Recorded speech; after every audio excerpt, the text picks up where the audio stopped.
Niigaan, thanks for being with us. A historic election with the first woman being elected national chief on the 5th ballot. What are your thoughts? It's definitely a historic moment for the AFN. It's also the first national chief from Ontario. And so there's lots of firsts happening at this point. It's certainly a sign of, once again, the power of the BC Chiefs who stood behind Roseanne Archibald via what I think was a back sort of rooms work with Jody Wilson-Raybould and a lot of the momentum involving supporting a woman national chief. But it's been a long time coming. I mean, we've had remarkable women that have come to run for election, Pam Palmater, Sheila North, Roberta Jameson, over the years that have just been remarkable people. I can think of how the missed opportunity of the AFN when they had a chance to have Ellen Gabriel as the national chief, just a remarkable leader and visionary. And so one would hope that Roseanne Archibald can learn from some of those former women that sought to lead the organization, but she's got many challenges ahead. And one thing that stuck out about every vote was that only about 350 or so chiefs and proxies were casting ballots. That's roughly 50% of those who were eligible to vote. What do you make of that? Yeah, at one point it was a little bit higher, about 380. And so, I mean, undoubtedly, I mean, even just a 60% turnout is really embarrassing, I think, for the AFN. But it's also, I think, an indictment on the process as a whole and the feelings around former National Chief Perry Bellegarde, because for many of the chiefs who are, didn't show up, what I was hearing was that there was a real distance of feelings between the grassroots and then of the upper leadership of the AFN, and that's always the problem.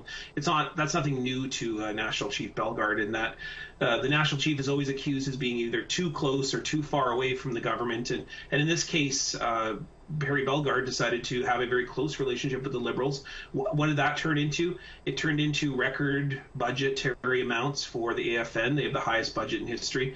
They have the most program deliveries probably in history. But it does come at a sacrifice. It means that grassroots Indigenous peoples feel far and distant to your leadership, and they don't show up for an election.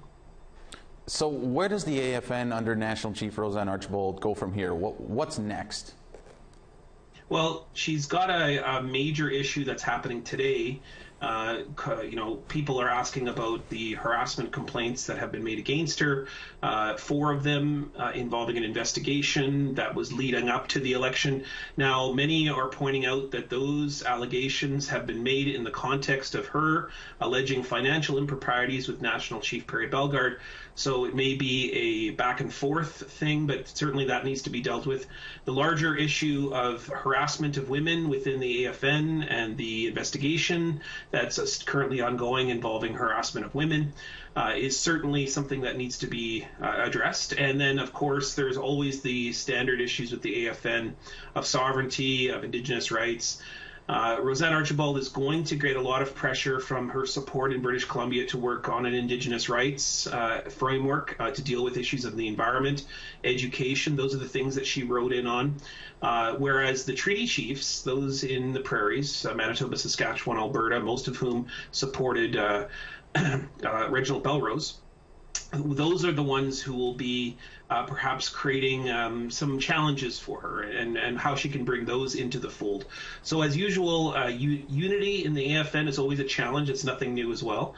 But what will happen going forward is that what will be the relationship between what has been previously a very tidy, cozy relationship between Minister Carolyn Bennett and the National Chief, Perry Bellegarde, now Roseanne Archibald.